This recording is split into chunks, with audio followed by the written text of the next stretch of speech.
আলহামদুলিল্লাহি রাব্বিল আলামিন ওয়াল আকিবাতুল লিল মুত্তাকিন ওয়াসসালাতু ওয়াসসালামু আলা আশরাফিল আমবিয়া ওয়াল মুরসালিন নবিয়িনা মুহাম্মদ ওয়া আলা আলিহি ওয়া সাহবিহি ওয়া মান তাবিআহুম বিইহসানিন ইলা ইয়াউমিদ্দিন, আম্মা বা'দ। সম্মানিত দর্শক ও শ্রোতা মণ্ডলী, আল্লাহ রাব্বুল আলামিনের অশেষ মেহেরবানিতে আমরা প্রতি সপ্তাহ ন্যায় আজকেও আমাদের ধারাবাহিক কিতাবুত তাওহীদের ক্লাস আজ 30শে জামাদিউল উলা 1446 হিজরির রোজ সোমবার রাত্রে শুরু করতে যাচ্ছি। আজকে ক্লাস 36তম। তো এই ক্ষেত্রে লেখক রাহিমাহুল্লাহ যে বিষয় নিয়ে আলোচনা করেছেন সেটা হচ্ছে বাবু মা জা ফির রিয়া, মানে রিয়া সম্পর্কে বা রিয়ার ভয়াবহতা বা রিয়া থেকে সতর্ক করা সম্পর্কে যা কিছু সেটা তিনি বর্ণনা দিয়েছেন। তাতে কোরআনের আয়াত এবং রাসূলের কিছু হাদিস দিয়ে তিনি এটা ফুটিয়ে তুলেছেন। আসলে রিয়া এর ভয়াবহ পরিণতি আমাদের কাছে আল্লাহ রাব্বুল আলামিন আশা করেন বা আমাদের উচিত যে আমরা একনিষ্ঠভাবে আল্লাহর ইবাদত বান্দেগি করব, আল্লাহর সন্তুষ্টির জন্যে, আল্লাহর চেহারা দেখব, আল্লাহকে দেখব, আল্লাহর দিদার পাবো, আল্লাহর সাক্ষাৎ পাবো, জান্নাত লাভ করে এই উদ্দেশ্যে আমাদের যত সৎ আমল করা দরকার যাতে আমরা জান্নাত লাভ করি একনিষ্ঠভাবে এবং শরীয়তসম্মত পন্থায়। তো এটা যদি এরকম যদি না হয়, আমলটা যদি এই উদ্দেশ্যে যদি না হয়, তাইলেই হবে সেটা রিয়া। একমাত্র আল্লাহর সন্তুষ্টির জন্যে, আল্লাহর সাথে সাক্ষাৎ লাভের মনোমানসিকতায় যদি আমরা ইবাদত না করতে পারি, তখনই যেটা হয় সেটাই হচ্ছে কি রিয়া। তো তাহলে রিয়ার পরিচয় হচ্ছে যে আসলে অনেকে অনেকভাবে এর পরিচয় তুলে ধরেছেন। যেমন কেউ বলেছেন তরকুল ইখলাস ফিল আমালে বে মুলাহাজাতে গায়রিল্লাহ ফি, যে আমলের মধ্যে অন্যকে দেখানোর উদ্দেশ্যে ইখলাসকে বর্জন করা। ইখলাস মানে আল্লাহর জন্যই, মানে আল্লাহর ইখলাসকে বর্জন করা, মানুষকে দেখানোর জন্য বা অন্য কোনো উদ্দেশ্যে আমলটা করা। আমল করছে কিন্তু আল্লাহর সন্তুষ্টির জন্য নয়, আল্লাহকে পাওয়ার জন্য নয়, আল্লাহকে দেখার জন্য নয়, বরং সে অন্যকে দেখানোর জন্য করছে। আরও কেউ বলছেন ফেলুল খায়রি লিরাদাতিল গায়র, যে কোনো কল্যাণজনক কাজ করা কিসের কারণে? অন্য কারণে, আল্লাহর কারণে না করে, আল্লাহর উদ্দেশ্য না করে অন্য কারণে। এক কথায় সৎ আমল অন্য উদ্দেশ্যে করা, যে যাতে তার প্রশংসা করা হয়। আল্লাহর উদ্দেশ্যে না করে অন্য উদ্দেশ্যে করা যাতে তার প্রশংসা করা হয়। এটা রাসূলুল্লাহ সাল্লাল্লাহু আলাইহি সাল্লাম বলেছেন। তাহলে উদ্দেশ্য হলো যে ইবাদতটাকে প্রকাশ করা। কি কারণে? যে মানুষ এটা দেখুক, মানুষ এটা দেখুক এবং তার প্রশংসা করুক। ইবাদতটা প্রকাশ করা উদ্দেশ্য কি? যে মানুষ দেখুক আর তার প্রশংসা করুক। এটা হচ্ছে আসলে রিয়া। হ্যাঁ, তো এই রিয়াকেই ফুটিয়ে তুলেছেন তিনি এই তার অধ্যায়ে। উদ্দেশ্য কি, কেন এখানে রিয়া? এটা কিতাবুত তাওহীদ। কিতাবুত তাওহীদে উনি রিয়া কেন বর্ণনা দিচ্ছেন, রিয়ার বর্ণনা কেন নিয়ে আসলেন? রিয়া এটা শিরক। রিয়া এটা সাধারণত ছোট শিরক। এটা যদি মুমিনের দ্বারা প্রকাশ পায় তাহলে এটা ছোট শিরক। কারণ সে আমল শুরু করবে ঠিকই আল্লাহর উদ্দেশ্যে, কিন্তু আবার অন্যকে খুশি করা বা অন্য খুশি হবে তার আমলটা দেখে। হ্যাঁ, এই জন্যে সেই হিসেবে এটা অংশীদারিত্ব হয়ে গেল, পার্টনারশিপ হয়ে গেল। আল্লাহর জন্য সে সালাত আদায় করতে শুরু করেছে, কিন্তু মাঝখানে সে কি করলো? রুকু সিজদা সুন্দর করছে কি জন্য? দেখুক মানুষ যে আমি কত সুন্দর নামাজ পড়ি। এটা এখানে দুটো জিনিস শরীয়তে, রিয়া এবং সুমআ। রিয়া মানে এটা চোখের সাথে সম্পর্ক, দেখানোর উদ্দেশ্যে, আর সুমআ মানে শোনানোর সাথে উদ্দেশ্য। এটা ভালো তেলাওয়াত। দেখেন অনেক মুসল্লি, আল্লাহুল মুস্তাআন, এটা আমার খুবই বিরক্ত লাগে যে পরে এসে ইমামতি শুরু করে, মসজিদের পিছনে এসে ইমামতি শুরু করে, বড় জামাত হয়ে গেছে, সালাম ফিরিয়ে দিয়েছে ইমাম, এখন অন্যরাও তো নামাজ শুরু করেছে, তাই না? তাদের ছুটে যাওয়া নামাজ, বা যাদের ছুটে নেয় তারা সুন্নাত শুরু করেছে, বা দোয়া জিকিরে মশগুল, আর সুন্দর তেলাওয়াত সে পারে, এই জন্যে এখন সুন্দর করে জোরে তেলাওয়াত শুরু করে, লম্বা। এটা খুবই বিরক্তকর। এই লম্বা তেলাওয়াত আর সুর দিয়ে জোরে পড়ার উদ্দেশ্যটা কি তোমার? এতটুকু সেন্স তো অবশ্যই কাজ করা উচিত যে আর বাকি সবাই, আমি 2 জনকে নিয়ে, 3 জনকে নিয়ে, 5 জনকে নিয়ে, 10 জনকে নিয়ে আমি সুরাত শুরু করেছি, ওখানে শত শত মানুষ দোয়া জিকিরে মর্ত সলাতের পরে, তারপরে যারা ছুটে গেছে ওগুলা পূর্ণ করতে ব্যস্ত তারা, তারপরে মনে করেন সুন্নত শুরু করেছে তারা পড়ছে, আর আমি চিল্লায় সুন্দর করে তেলাওয়াত করছি। এটা কোনটা? এটা আল্লাহু আলাম। অধিকাংশ কি যে আমি তো মনে করি এটাই যে মানুষকে শোনানোর জন্য যে সে সুন্দর তেলাওয়াত করতে পারে। হ্যাঁ, তো এইটা হচ্ছে রিয়া। এটাই হচ্ছে রিয়া, এটা শোনানো। তাহলে শোনানো এবং দেখানো দুটোই হচ্ছে নিন্দনীয়, দুটোর হুকুম প্রায় একই, দুটোর হুকুম প্রায় একই। তাহলে কি বললাম, এটা মুমিনের দ্বারা যদি এরকম প্রকাশ পায়, মুমিনের কাছ থেকে যদি এরকম প্রকাশ পায়, তাহলে এটা ছোট শিরিক। এটা ছোট শিরিক। গুনাহ ছোট, গুনাহ ছোট না, গুনাহ বড়ই। কিন্তু শিরক, যদি শিরক বলছি এটা ছোট শিরিক। কিন্তু এটা মুনাফেকের যদি হয় যে আসলুল ইমান, আসলুল ইসলামে যদি এই দেখানোটা হয় যে সে আসলে মুসলমান নয়, সে ভিতরে কুফরি গোপন রেখে ইসলামকে দেখাচ্ছে, ইসলামকে দেখাচ্ছে, তাহলে এটা বড় ধরনের, এটা বড় শিরক, বড় কুফরি, বড় মুনাফিকি। বুঝে আসলো? এইটা 2 অধ্যায় দুটাতেই ইঙ্গিত আছে। তাহলে এটা তাওহীদের পরিপূর্ণতার পরিপন্থী। সাধারণত যদি ছোট শিরিক হয়, পরিপূর্ণ তাওহীদকে ব্যাহত করবে, কমতি করবে, ঘাটতি করবে, হ্যাঁ, কমিয়ে দিবে। আর যদি ওই যে মুনাফিকের হয়, দেখানো হয়, হ্যাঁ, যদি মুনাফিকের দেখানো হয়, এটা তাহলে তাওহীদ শূন্য হয়ে যাবে।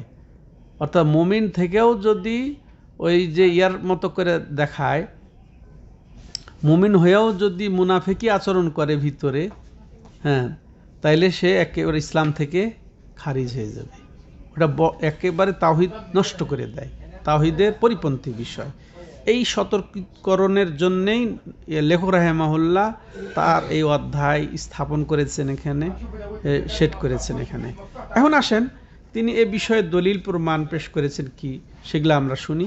তিনি বলছেন বাবু মা যা ফির রিয়া, যে রিয়ার সতর্ক করা সম্পর্কে, রিয়ার ভয়াবহতা সম্পর্কে যা কিছু দলিল হ্যাঁ এসেছে এই অধ্যায়ে তাই এখানে উল্লেখ করা হয়েছে। তো তিনি বলছেন কাউলিল্লাহি তাআলা, আল্লাহ রাব্বুল আলামিনের বাণী, কুল ইন্নামা আনা বাশারুম মিথলুকুম ইউহা ইলাইয়া আন্নামা ইলাহুকুম ইলাহু ওয়াহিদ ফামান কানা ইয়ারজু লিকা রাব্বিহি ফালইআমাল আমালান সালিহা ওয়ালা ইউশরিক বিইবাদাতি রাব্বিহি আহাদা। সূরা কাহফের শেষ আয়াত, এটি 110 নম্বর আয়াত। আল্লাহ রাব্বুল আলামিন এই আয়াতে বলছেন কুল, কুল বলে সম্বোধন করেছেন কাকে? নবী সাল্লাল্লাহু আলাইহি সাল্লামকে। তিনি নবী সাল্লাল্লাহু আলাইহি সাল্লামকে সম্বোধন করে বলছেন, তুমি তোমার উম্মতদেরকে বলে দাও কি, ইন্নামা আনা বাশারুম মিথলুকুম, নিশ্চয়ই আমি তোমাদের মতোই একজন মানুষ, তোমাদের মতোই একজন মানুষ। মিথলুকুম, হ্যাঁ, বাশারুম মিথলুকুম মানে আমার মধ্যে তোমরা যেমন ইবাদত পাওয়ার হক রাখো না, তোমরা যেমন রুবুবিয়াতের হক রাখো না, তোমরা যেমন উলুহিয়াতের হক রাখো না, তোমরা যেমন সৃষ্টির মালিক নও, তোমরা যেমন রিজিকের মালিক নও, তোমরা যেমন কর্তৃত্বের মালিক নও, তোমাদের যেমন বৃষ্টি বর্ষণের তোমাদের অধিকার নেই, মানুষকে জীবন দিতে পারো না, মৃত্যু দিতে পারো না, ঠিক আমিও ওইরকমই তোমাদের মতো। আর তেমনইভাবে তোমরা যেহেতু সৃষ্টিও করতে পারো না, মালিকও নও, কর্তৃত্বকারীও নও, তাহলে তোমরা যেমন ইবাদত পাওয়ার উপযুক্ত নও, তাহলে ঠিক আমিও ইবাদত পাওয়ারও উপযুক্ত নই, তোমাদের মতোই। এই দিক দিয়ে মানে রুবুবিয়াতের অধিকার তোমাদের যেমন নেই, উলুহিয়াত বা ইবাদতেরও অধিকার তোমাদের যেমন নেই, সেরকমই আমি একজন মানুষ। এটা একটা মূল দিক। এটা নবী সাল্লাল্লাহু আলাইহি ওয়াসাল্লামকে সুন্দরভাবে বুঝিয়ে দিতে বলছেন। তো ঠিক অনুরূপভাবে তোমাদের মতোই, তোমাদের জাত সত্তার আমি বলে দাও যে তোমাদের মতোই আমি একজন মানুষ, বলতে যে বনি আদম, আদম সন্তান আমি, আদম সন্তান। আদম যখন মাটি দ্বারা তৈরি, আর তার থেকেই সব তৈরি হয়েছে, ঠিক আমিও ওই তার ব্যতিক্রম নই। জাত সত্তাগতভাবে কোনো ব্যতিক্রম নেই। কিন্তু ব্যতিক্রম কি? মহান কোন দিক দিয়ে? সর্বশ্রেষ্ঠ সম্মানী কোন দিক দিয়ে? যে ইউহা ইলাইয়া, আমার কাছে ওয়াহি আসে। আর কিসের ওয়াহি? সর্বশ্রেষ্ঠ উদ্দেশ্য, দায়িত্ব দিয়ে, যে ইন্নাম ইলাহুকুম ইলাহু ওয়াহিদ, নিশ্চয় যে তোমাদের মাবুদ একমাত্র মাবুদ, হ্যাঁ একমাত্রই মাবুদ তিনি, হ্যাঁ তোমাদের হক মাবুদ, তোমাদের একমাত্র মাবুদ কে আল্লাহ। এই ওয়াহি আসে। তাহলে দেখেন এটা হচ্ছে পার্থক্য, যে আমার কাছে এই সর্বসেরা পয়গাম এসেছে, সর্বসেরা রেসালত এসেছে, যে তোমাদের মাবুদ একমাত্র হক মাবুদ, এই কথাটা আমার কাছে এসেছে, ওয়াহি এসেছে। অর্থাৎ তাহলে তোমাদের মতো বলতে দুইটা আমরা বুঝবো, যে তোমাদের যেমন রুবুবিয়াতের হক নাই, তোমাদের যেমন ইবাদতের হক নাই, তেমন আমারও রুবুবিয়াতের হক নাই, যে তোমরা আমার কাছে বৃষ্টি চাইবে, আমার কাছে মুক্তি চাইবে, আমার কাছে বিপদ আপদ উদ্ধার চাইবে, আমার ইবাদত করবে, আমার কাছে প্রার্থনা করবে, আমার খুশির জন্য জবাই করবে। হ্যাঁ, এটার আমি মালিক নই, এটার আমি অধিকারী নই। হ্যাঁ, এটা বললেন তাহলে চমৎকারভাবে। এরপরে অংশ বলছে ফামান কানায়ার জুলে কারব্বি। হ্যাঁ, অতএব যে তোমাদের মধ্যে তার রবের সাক্ষাৎ চায়। এবার দেখেন সাক্ষাৎ, তাহলে এখানে আল্লাহ রাব্বুল আলামিনের সাক্ষাৎ লাভ করা যাবে, তাই না? এটা রুইয়া, মানে যে আল্লাহর সাথে সাক্ষাৎ করতে চায় সে দুইটা কাজ করবে। ফালিয়া আমাল আমালান সালেহা, সে যেন সৎ আমল করে। সৎ আমল কোনটা হবে? নেক আমল কোনটা হবে? মুয়াফাকাতান লি শারইল্লাহ, আল্লাহর শরীয়ত মোতাবেক আমল তার যেন হয়। নবী সাল্লাল্লাহু আলাইহি সাল্লামের তরিকা বিধান অনুযায়ী তার আমলটা হবে। হ্যাঁ, সব আমল তার নবীর তরিকায় হবে। এবং উদ্দেশ্য কি হবে? আল্লাহর সাথে সাক্ষাৎ করবে, আল্লাহর সাথে সাক্ষাৎ করবে, আল্লাহ সাক্ষাৎ করবে, সন্তুষ্টি লাভ করবে, জান্নাতে যাবে, জান্নাতে গিয়ে আল্লাহর সাথে সাক্ষাৎ করবে। এই উদ্দেশ্যে যে আমলটা হবে সেটাই হচ্ছে নেক আমল বা সৎ আমল। হ্যাঁ, আর দ্বিতীয় কি? ওয়ালা ইশরিক বে ইবাদতে রব্বিহি আহাদা, সে যেন তার রবের ইবাদতের সাথে কাউকে শরিক না করে, বলতে কাউকে দেখিয়ে যেন ইবাদত না করে, তার আমলটা যেন প্রদর্শন না করে। বুঝে আসলো? ওয়ালা ইশরিক বে ইবাদতে রব্বিহি আহাদা, অর্থাৎ রিয়া না করে ইবাদত করে। রিয়া কোনটা বললাম? যে নেক আমল করবে আল্লাহর উদ্দেশ্যে না করে অন্য উদ্দেশ্যে, বা আল্লাহর উদ্দেশ্যে বা তার সাথে সাথে অন্য উদ্দেশ্যও, এটা যেন না করে। এটা অর্থ হচ্ছে ওয়ালা ইশরিক বে ইবাদতে রব্বিহি আহাদা, সে যেন তার রবের ইবাদতের সাথে কাউকে শরিক না করে। দেখেন, রব্বিহি আহাদা আল্লাহ রাব্বুল আলামিন বলেছেন যে কাউকে শরিক করতে পারবে না। অর্থাৎ না পাথরকে, পাথরের মূর্তি, না কোনো গাছ বৃক্ষকে, না কোনো মাজার, শায়িত ব্যক্তি, মৃত ব্যক্তিকে, না কোনো অদৃশ্য ব্যক্তিকে, না কোনো ওলিকে, না নবীকে, আহাদা এমন শব্দ যে ওয়ালা ইশরিক বে ইবাদাতে রব্বিহি আহাদা, এটা নাফির পরে এটা আরবি গ্রামারের দাবি হচ্ছে যে নেগেটিভের পরে যদি, নাকচের পরে যদি, না বোধকের পরে যদি অনির্দিষ্ট শব্দ আসে, অনির্দিষ্ট যদি শব্দ আসে সেটা একেবারে ব্যাপক সব বুঝায়। যেমন আহাদা, আহাদুন, আল আহাদ বলা হয়নি, আহাদা, কাউকে, হ্যাঁ, শরিক করবে না। তাহলে এখানে কাউকে বলতে আল্লাহ ছাড়া যত জাত সত্তা আছে সবকে নাকচ, কাউকে শরিক করবে না। না তাহলে ফেরেশতাকেও না, জিনকেও না, নবীকেও না, আর কোনো অলি, কোনো অলিকেও না, কোনো কবরকে না, মাজারকে না, দরগাকে না, আস্তাকে না, কাউকে শরিক করবে না। ঠিক আছে, ওয়ালা ইশরিক বিহি রব্বি আহাদা। তাহলে এটা কত গুরুত্বপূর্ণ দলিল লেখক রাহিমাহুল্লাহ উপস্থাপন করেছেন। এই দলিল থেকে যেটা আমরা বুঝতে পারলাম যে আল্লাহ রাব্বুল আলামিন আমাদেরকে হুকুম করেছেন, আমাদের নবীর মাধ্যমে সতর্ক করেছেন, তিনি যেন মানুষদেরকে খবর দিয়ে দেন যে তিনি একজন মানুষ, ফেরেশতা নন, নূরের তৈরিও নন, তাই না? তাহলে নূরের তৈরি হইলে কি আর আমাদের মতো বলা হতো? এখানে আমাদের মতো বলা হতো না। হ্যাঁ, তো মানুষের দিক দিয়ে তিনি এক, আমাদের মতোই, এই মানবীয় গুণের দিক দিয়ে, স্বাভাবিকতার দিক দিয়ে একই। তার সাথে সাথে এটাও নাকচ করে দিয়েছেন যে তোমাদের যেমন রুবুবিয়ত নেই, তোমাদের মধ্যে যেমন উলুহিয়াতের অধিকার নেই, ঠিক আমারও সেই অধিকার নেই, কোনো অংশ নেই। হ্যাঁ, এরপরে আমার দায়িত্ব যেটা আল্লাহ রাব্বুল আলামিন আমাকে যেটা দিয়ে দিয়েছেন কি, যে আমাকে আল্লাহ রাব্বুল আলামিন ওহী করেছেন প্রচার করার জন্যে। সেটা কোনটা? তার মধ্যে সেরা যে দায়িত্ব আমাকে আল্লাহ রাব্বুল আলামিন দিয়ে দিয়েছেন সেটা হচ্ছে কি, যে আমি যেন প্রচার করি যে একমাত্র তোমাদের মাবুদই একমাত্র হক মাবুদ, তোমাদের মাবুদই একমাত্র হক মাবুদ। এছাড়া যত উপাস্য আছে এই আকাশের নিচে, জমিনের ওপরে যত কিছুর উপাসনা করা হয়, ইবাদত করা হয়, সেগুলো হচ্ছে বাতিল। হ্যাঁ, এটা আমাকে আল্লাহ রাব্বুল আলামিন জানিয়ে দিয়েছেন, মেসেজ দিয়েছেন। এটারই তিনি ওয়াহি করেছেন সম্মানিত দর্শক ও শ্রোতামণ্ডলী। তাইলে আল্লাহর সাথে কোনো জাত সত্তাকে, আহাদা, কাউকে যেন শরিক না করা হয়, কোনো অংশীদার না পোষণ করা হয়, কিয়ামত কাল পর্যন্ত এই বিধান। তাইলে অবশ্যই যারা আল্লাহর সাথে সাক্ষাৎ করতে চাইবে, মুক্তি পেতে চাইবে, হ্যাঁ, পরকালে জাহান্নামের আগুন থেকে, তাদের জন্য উচিত হবে সে যেন সদা তার আমলটাকে নিখুঁত করে, খালেস করে, একমাত্র আল্লাহর জন্য শিরক মুক্ত করে এবং শরীয়ত সম্মত পদ্ধতিতেই যেন ইবাদত বান্দেগি করে। তাহলে এই আয়াতটিতে আমরা গুরুত্বপূর্ণ যে জিনিস জানতে পারলাম যে এখানে আমল কবুলের দুইটা শর্ত আল্লাহ রাব্বুল আলামিন জুড়ে দিয়েছেন। আমল কবুলের দুটি শর্ত এখানে জুড়ে দিয়েছেন এবং আর একটা কি, তার সাথে সাক্ষাতের শর্ত আরোপ করে দিয়েছেন।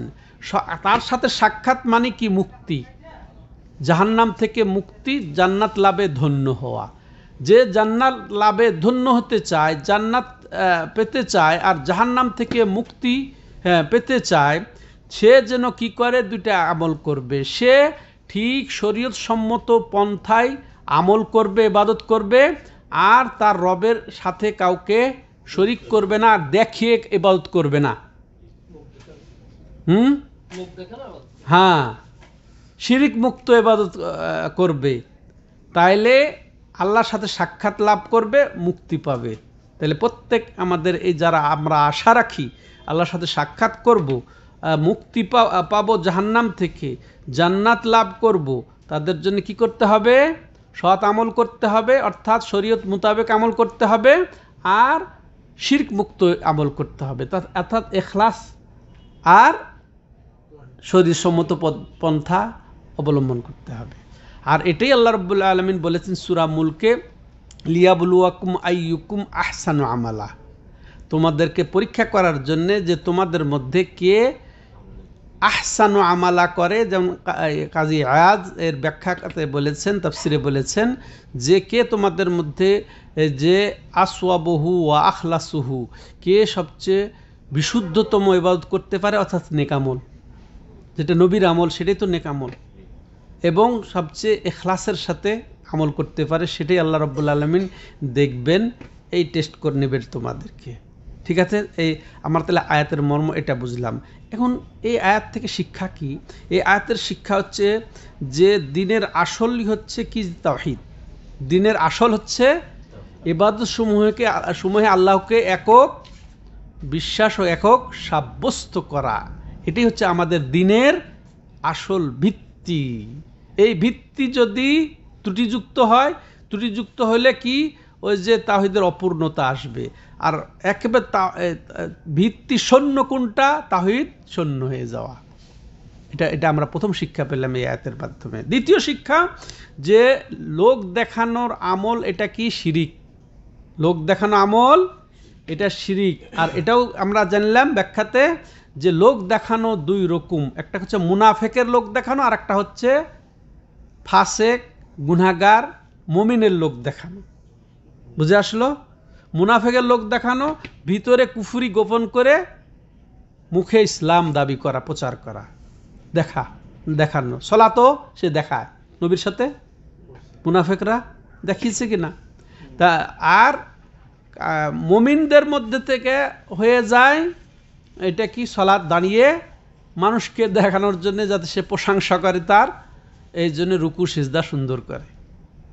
অর্থাৎ আমলকে সুন্দর করা, সৎ আমলকে সুন্দর করা, মানুষকে দেখিয়ে তার প্রশংসা কামনা করার জন্য, এটা হচ্ছে রিয়া। আর এটা ছোট, তাহলে এটাও শিরকের অন্তর। ওয়ালা ইউশরিকু বিইবাদাতি রাব্বি আহাদা, এটা আমরা জানতে পারলাম। তৃতীয় যে বিষয়টা আমরা জানতে পারি এই আয়াতের মাধ্যমে, যে বাস্তব শিরক কোনটা? মুশরিকিনদের যেটা বাস্তব শিরিক, সেটা হচ্ছে কি? ইবাদতের মধ্যে যেটা শিরিক।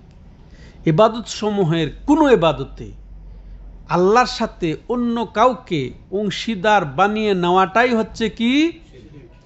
একের মুশরিকদের মতোই শিরিক। হ্যাঁ, সেটাতে এর পার্থক্য থাকে না। মুশরিকদের সাথে মুমিনের দ্বারাও যদি হয়ে যায়, মুসলিমের দ্বারাও, তাহলে আর পার্থক্য থাকে না। এটাও আমাদেরকে বুঝতে হবে, সতর্ক থাকতে হবে। তেমনইভাবে আমরা বুঝতে পারলাম যে আল্লাহর সাথে অন্য কাউকে, অন্য কারো ইবাদত করা যাবে না। না কোনো মূর্তির, না কোনো ওলির, না কোনো মৃত ব্যক্তির, না কোনো অনুপস্থিত ব্যক্তির, না কোনো নবীর, না কারো। ঠিক আছে, এটা আমাদেরকে একমত হতেই হবে। এই আয়াতের শিক্ষা গেল। এবার দ্বিতীয় দলিল লেখক রাহিমাহুল্লাহ এই রিয়া সংক্রান্ত যেটা তিনি পেশ করেছেন, সেটা আন আবি হুরায়রা রাদিয়াল্লাহু আনহু মারফুআ ক্বালা আল্লাহু তাআলা আনা আগনাশ শুরাকা আনিশ শিরকি মান আমিলা আমালান আশরাকা মাইয়া ফিহি গায়রি তারাকতুহু ওয়া শিরকাহ। রাহু মুসলিম, এটা সহিহ মুসলিমে এসেছে। আর এটা হাদিসে কুদসি, নবী সাল্লাল্লাহু আলাইহি সাল্লাম আল্লাহ থেকে বয়ান দিচ্ছেন। এখানে আল্লাহ থেকে যেটা নবী সাল্লাল্লাহু আলাইহি সাল্লাম বলেন, কাল আল্লাহ আযজা ওয়া জাল, অথচ আয়াত নয়, সেটা কি? হাদিসে কুদসি, সম্মানিত এটা বাণী, সম্মানিত বাণী। তো এখানে হাদিসটা অত্যন্ত গুরুত্বপূর্ণ। এখানে আবু হুরায়রা রাদিয়াল্লাহু তাআলা আনহু বর্ণনাকারী হাদিসটি তিনি রাসূল থেকে বর্ণনা করছেন। রাসূল বলছেন, কাল আল্লাহ তাআলা, আল্লাহ তাআলা বলেছেন, আনা আগনাশ শুরাকা আনিশ শিরকে, যে আমি হচ্ছে যে অংশীদার এবং অন্য কিছু থেকে বিমুখ বা মুখাপেক্ষীহীন। আমি কারো পার্টনারশিপের সাথে আমার কোনো সম্পর্ক নেই। হ্যাঁ, অংশীদারিত্বের সাথে আমার কোনো সম্পর্ক নেই। আমি মুখাপেক্ষীহীন। আমি মুশরিকদের শিরকের মুখাপেক্ষী নই। হ্যাঁ, অর্থাৎ এখানে আরো বলছেন কি, যে ব্যক্তি কোনো কিছুকে আমার সাথে শিরিক করলো, বা কেউ যদি আমার কাজও করলো, আমার উদ্দেশ্য আমল করলো, এবং তার সাথে সাথে আমি ছাড়া অন্য কারো উদ্দেশ্যও রাখলো, হ্যাঁ, তাহলে এটা আমি কখনোই কবুল করব না। এটাকে, তার আমলটাকে, তার শিরিককে আমি বর্জন করলাম। বুঝে আসছে? তাহলে কথার কথা, কেউ সরাসরি যদি আল্লাহকে বাদ দিয়ে কোনো মাইয়েত, কোনো ওলির উদ্দেশ্যে যদি কোনো ইবাদত করে, ওলির কাছেই চায়, ওলির জন্যেই জবাই করে, ওলির কাছে ওপরই ভরসা করে, তাহলে তো পুরা শিরকি, তাই না, কুফুরি। আর কেউ যদি 50-50 আল্লাহর জন্য আমলটা করলো, আবার আল্লাহ ছাড়া অন্যর জন্যও করলো, তাহলে সেটাকে আল্লাহ রাব্বুল আলামিন প্রত্যাখ্যান করেন, সেটার সাথে আল্লাহ রাব্বুল আলামিন কোনো সম্পর্ক নাই, সেটা চান না, সেটা প্রত্যাখ্যান করেন, তার মুখাপেক্ষী নন আল্লাহ রাব্বুল আলামিন, তার ওই ইবাদতের মুখাপেক্ষী নন। কথার কথা যে 99% আল্লাহর জন্যই করলো, আর 1% আবার কোন ওলির জন্য রেখে দিল মনে, তাহলে ওই 99% আল্লাহ রাব্বুল আলামিন মুখাপেক্ষী? পুরাটারই তো মুখাপেক্ষী নন আল্লাহ। কেউ যদি ইবাদত না করে আল্লাহ মুখাপেক্ষী?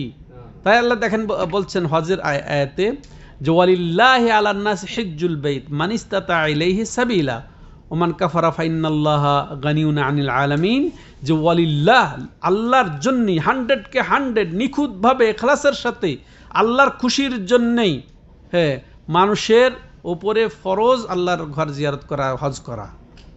আর হজ ফরজ হওয়া সত্ত্বেও যে কুফরি করলো, অর্থাৎ হজ করলো না, হজ অস্বীকার করলো, তো তার হজ থেকে কেন? আল্লাহ সমস্ত জগৎ থেকেই মুখাপেক্ষীহীন। ঠিক আছে, তাহলে কেউ যদি ইবাদত না করে আল্লাহর কোনো যায় আসে না, মুখাপেক্ষীহীন।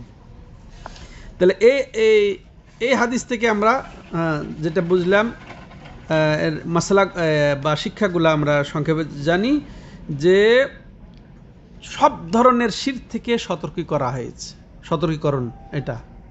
সব ধরনের শিরক, ছোট হোক বড় হোক, পার্টনারশিপে হোক ডাইরেক্ট হোক, সব ধরনের শিরক থেকে সতর্ক করা হয়েছে। আর সেটা এই ধরনের ছোট হোক, ছোট শিরক হলো আমল কবুলের এটা প্রতিবন্ধক, আমল তার কবুল হবে না। যদি আমল কবুল হতে চায় তাহলে শিরক মুক্ত, একের 100-কে 100 ইবাদত করতে হবে, তারই আমল করতে হবে। দ্বিতীয়ত যেটা শিক্ষা পেলাম যে আল্লাহর জন্যেই ইখলাসের সাথে আমল করা ফরজ, আল্লাহর জন্যে যাবতীয় আমল করা ফরজ আমাদের জন্য, এটা জানলাম।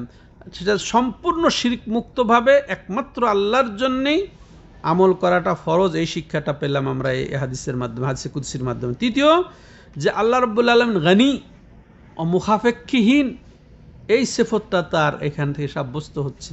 আরও সাব্যস্ত হচ্ছে ক্বাল আল্লাহু তাআলা, মানে আল্লাহ বলেন, তা আল্লাহর কালামও সাব্যস্ত হচ্ছে এই হাদিসের মাধ্যমে। আল্লাহর কালাম আছে এটা, এবং শ্রুত, এটা শোনা যায়, মাফহুম স্পষ্ট আল্লাহ রাব্বুল আলামিনের কালাম, যেটা কোরআন, যেটা কোরআন। এরপরে তৃতীয় দলিল বা চতুর্থ দলিল, এটা শেষ, এটাই বলে শেষ করব আমরা এই অধ্যায় রিয়া।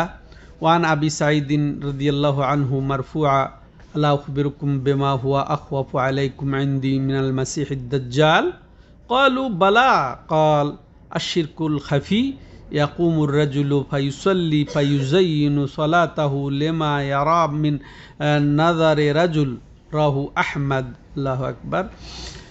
এই হাদিসটি অত্যন্ত গুরুত্বপূর্ণ। আবু সাঈদ রাদিয়াল্লাহু তাআলা আনহু বর্ণনা করে বলছে, রাসূল সাল্লাল্লাহু আলাইহি ওয়াসাল্লাম থেকে মারফুআন, মানে রাসূল থেকেই তিনি বর্ণনা করছেন যে রাসূল বলছেন আলা উখবিরুকুম বিমা হুয়া আখওয়াফু আলাইকুম ইনদি মিনাল মাসিহিদ দাজ্জাল, যে দাজ্জালের ফিতনা থেকে তোমাদের উপরে আমি সবচেয়ে বেশি যে বিষয় ভয় পাই তোমাদেরকে কি জানাবো?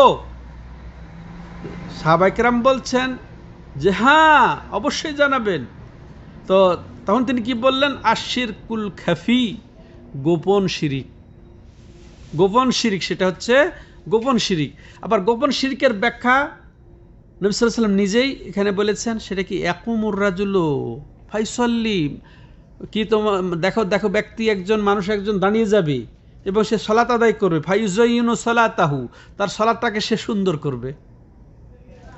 রিয়ার কি আমরা যেটা বলেছি, এই যে রাসূলের হাদিস, এটা ফায়ুযায়্যিনু সালাতাহু, তার সালাতটাকে সে সুন্দর করবে। কি জন্যে?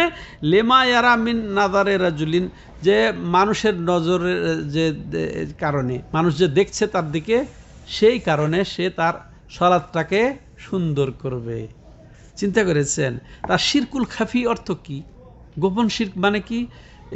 এই শিরকটা হচ্ছে অন্তরের সাথে সম্পর্ক। অন্তরে কি আছে না আছে, আপনার মনে কি আছে, আপনি কোন উদ্দেশ্যে আপনি দান করছেন, কোন উদ্দেশ্যে আপনি সালাত আদায় করছেন, কোন উদ্দেশ্যে আপনি হজ করছেন, কোন উদ্দেশ্যে আপনি যাকাত দিচ্ছেন, কোন উদ্দেশ্যে আপনি তেলাওয়াত করছেন, কোন উদ্দেশ্যে আপনি আমল করছেন, এটা ভিতরে তো কেউ জানে না। আর কিন্তু ভিতরে তার বাহ্যিকভাবে মানুষকে দেখাচ্ছে সে সালাত আদায় করছে, কিন্তু ভিতরে সে উদ্দেশ্য ভিন্নটা রাখছে, যেটা প্রকাশ করছে কিন্তু তার আসল উদ্দেশ্য ভিন্ন।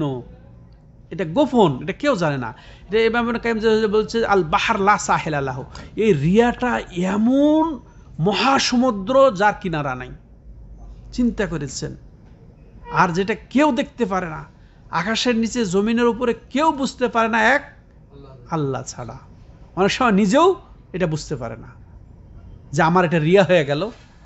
দিব্যি তার শতামূলগুলা বলে বেড়াচ্ছে, আমি এতবার হজ করলাম, হ্যাঁ আমার হাতে এতজন মুসলমান হলো, আমি এই করলাম, আমি আমি আমি আমি আমি এত পারা কোরআন খতম দিলাম, এই এত বার খতম দিলাম। অথচ দিব্যি একেবারে সাধারণভাবে বলে বেড়াচ্ছে, নিজেও হয়তো বুঝতে পারছে না যে এটা তার রিয়া হয়ে যাচ্ছে।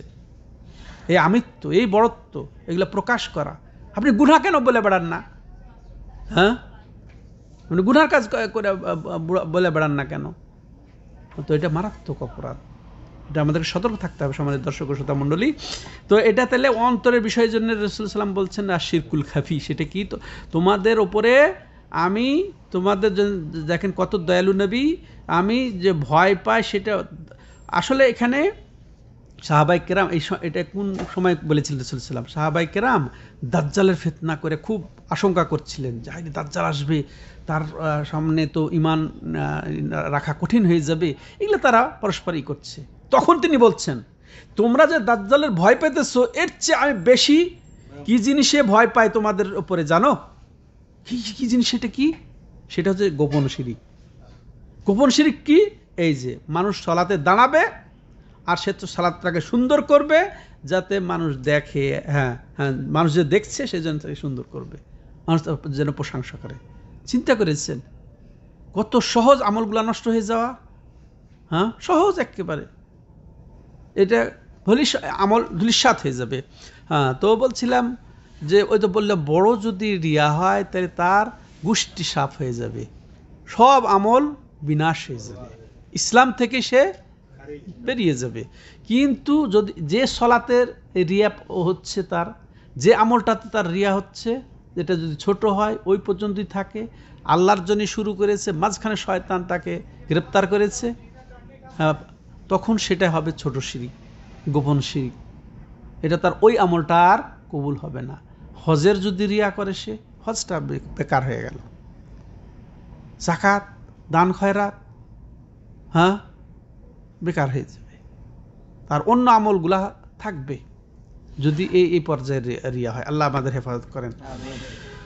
হ্যাঁ, এবার এখান থেকে যেটা শিক্ষা পেলাম যে নবী সাল্লাল্লাহু আলাইহি ওয়াসাল্লামের কত দরদ উম্মতের প্রতি, যে তিনি এইভাবে সতর্ক করে গেছেন যে তোমাদের জন্য ভয় পাই সবচেয়ে বেশি এই দাজ্জালের ফিতনার চেয়েও, সেটা কি জানো? এটা তাহলে তার দরদের এখানে বহিঃপ্রকাশ, হ্যাঁ তার আন্তরিকতার বহিঃপ্রকাশ উম্মতের প্রতি। তেমনইভাবে যে রিয়ার উপরে নবী সাল্লাল্লাহু আলাইহি ওয়াসাল্লাম সবচেয়ে বেশি আশঙ্কা করেছেন, ভয় পেয়েছেন সৎ ব্যক্তিদের ক্ষেত্রে, ওলিদের ক্ষেত্রে। আর ওলিরাই আসলে বেশি গ্রেপ্তার হয়। বিশেষ করে যারা আমরা 5 ওয়াক্ত নামাজ পড়ি, তাহাজ্জুদ পড়ি, তাদের অহংকারে আবার থাকা যায় না। যারা গুনাহগার, যারা এটা, তাদেরকে এত তুচ্ছতাচ্ছিল্য হয়েও সে জান্নাত, আমি জান্নাত পেয়ে গেছি, আর এ তো জাহান্নামী, এই একটা ভাব, এটা ভালো লোকদের এটা একেবারে মরণ ফাঁদ, শেষ।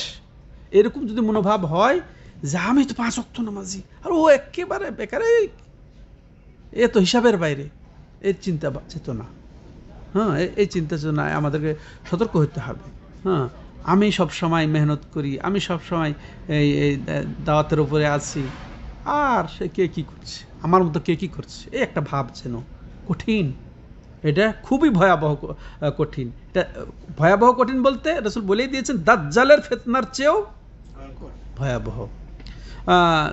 তেমনি ভাবে আমভাবে এই যে এই রিয়া থেকেও সতর্ক করেছেন, কারণ এটি শিরকেরই অন্তর্ভুক্ত, হয় বড় না হয় ছোট। আল্লাহ রাব্বুল আলামিন আমাদের সব ধরনের শিরক থেকে হেফাজত করেন। বিশেষ করে আজকের আলোচনা যেটা হলো রিয়া থেকে আল্লাহ আমাদেরকে হেফাজত করেন। আল্লাহ আমাকে এবং উপস্থিত যারা শুনছেন এবং যারা আড়ালে থেকে দেখছেন, শুনবেন, সবাইকে আল্লাহ রাব্বুল আলামিন যেন এই রিয়ার ফিতনা থেকে, যেটা দাজ্জালের ফিতনার চেয়েও ভয়াবহ মারাত্মক, যে সম্পর্কে রাসূলুল্লাহ সাল্লাল্লাহু আলাইহি ওয়াসাল্লাম আশঙ্কা করেছেন, আল্লাহ আমাদের হেফাজত করেন। বিগত জীবনে যদি ইচ্ছায় অনিচ্ছায় হয়ে থাকে আল্লাহ রাব্বুল আলামিন সেটা ক্ষমা করে দেন। হ্যাঁ, সকল মুমিন মুসলমানদেরকে আল্লাহ রাব্বুল আলামিন হেফাজত করেন। আমাদের দেশকে আল্লাহ রাব্বুল আলামিন হেফাজত করেন। আমাদের দেশ সহ সমস্ত মুমিন মুসলমানদের দেশকে আল্লাহ হেফাজত করেন। সমস্ত মুমিন মুসলমানদেরকে আল্লাহ হেফাজত করেন। যারা মৃত্যুবরণ করেছেন আমাদের মধ্যে, তাদেরকে আল্লাহ রাব্বুল আলামিন ক্ষমা করে দেন। হাযা হুয়া সাল্লাল্লাহু আলা নবিনা মুহাম্মদ ওয়া আলা আলিহি ওয়া সাহবিহি আজমাইন। সুবহানাকাল্লাহুম্মা ওয়া বিহামদিকা আশহাদু আল্লা ইলাহা ইল্লা আনতা আস্তাগফিরুকা ওয়া আতুবু ইলাইক।